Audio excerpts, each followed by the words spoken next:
कृष्ण जी जन्म ले तब बधैया बाजे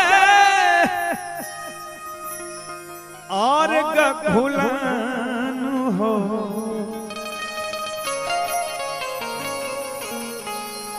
कहवा में भगवान कृष्ण जी के जन्म कहाँ भई रहे? यानी मथुरा में, है नो।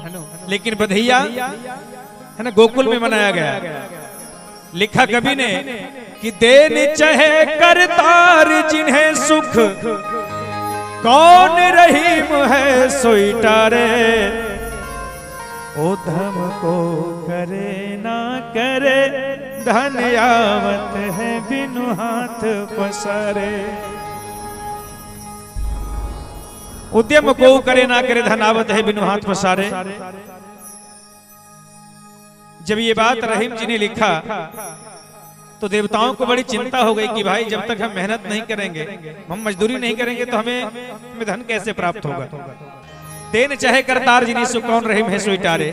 उद्यम को करे ना करे, धन आवत है बिनु हाथ पसारे। ये कैसे हो सकता है?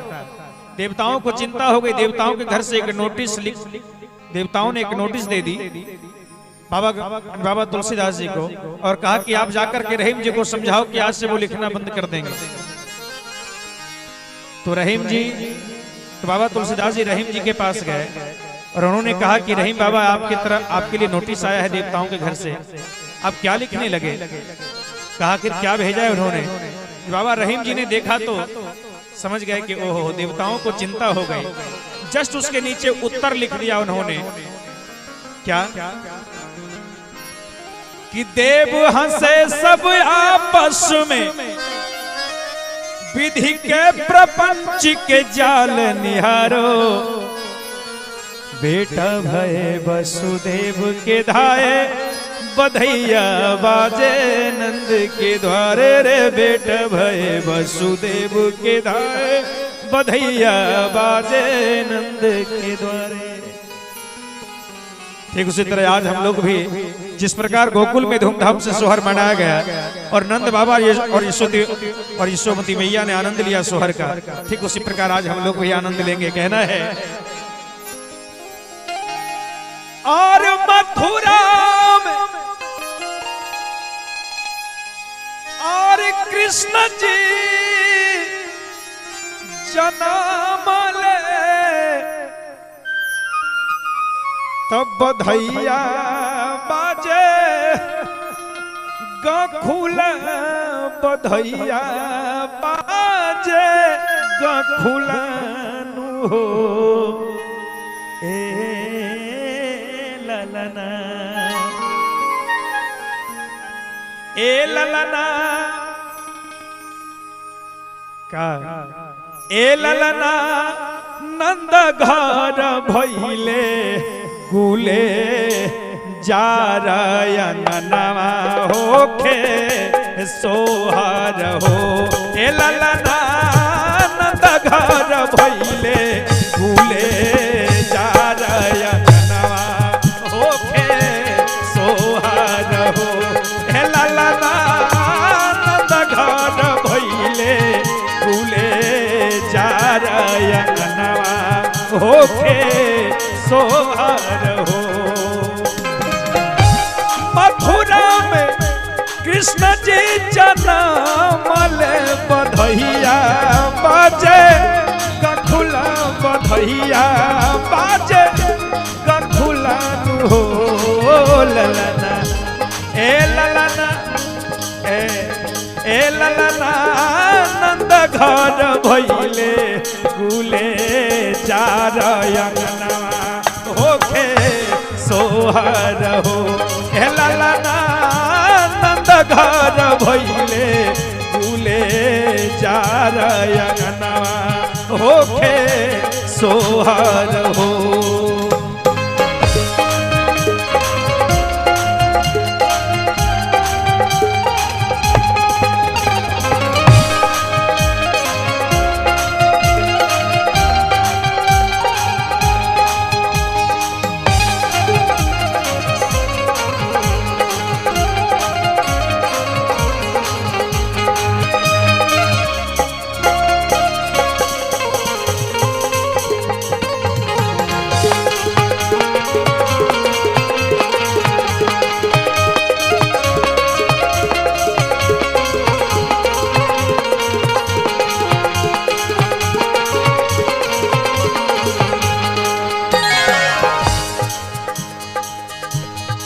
गावतारी ब्रिजवा के नारी और नारी रे गावतारी ब्रिजवा के नारी मांगेली नेक भारी मांगेली नेक भारी नुए ललना। आज है ना, जिस घर में बच्चे का जन्म होता है उस घर में बच्चे की बुआ आती है और अपने भैया भाभी से नेक मांगती है। जिस प्रकार नंद बाबा और यशोमती मैया से यानी गोकुल की गोपियां नेक मांग रही है, सोहर गा रही है, नाच रही है, झूम रही है, ठुमके लगा रही है, आज हमारे बबलू भैया जी के जो भाई साहब हैं उनसे उनकी बहन नेक मांग रही होगी कि भैया बिना नेक का काम नहीं चलेगा, है ना। कह रही हैं गावतारी ब्रिजा वाके नारी मांगेली नेक भारी मांगेली नेक भारी नु हो ललना ए ललना और ए ललना ए ललना ए ललना नंद घर भइले भूले जा रंगना होके सोहार ए ललना नंद घर भइले भूले जा रंगना होके सोहर हो।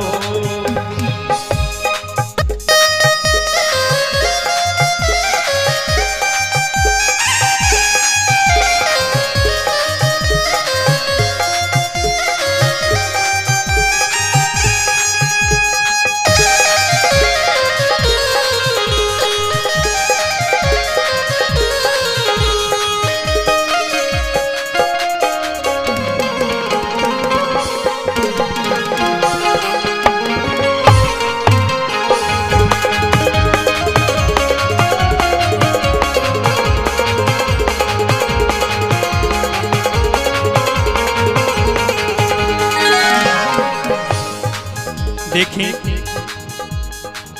बउआ के खुशी में नंद बाबा और यशोमती मैया लुटावत अरे का बाबा लुटावे धेनु गैया तमैया कनानवानु हो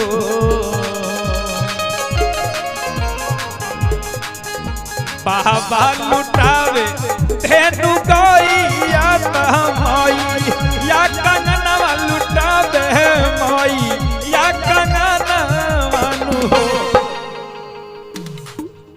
बाबा लुटावे धेनु गैया भाव लागल बाबा लुटावे धेनु गैया मैया कंगनवा लुटावे मैया कंगनवा हो ए ललना ए ललना ए ललना नंद घर भइले भूले जा रंगना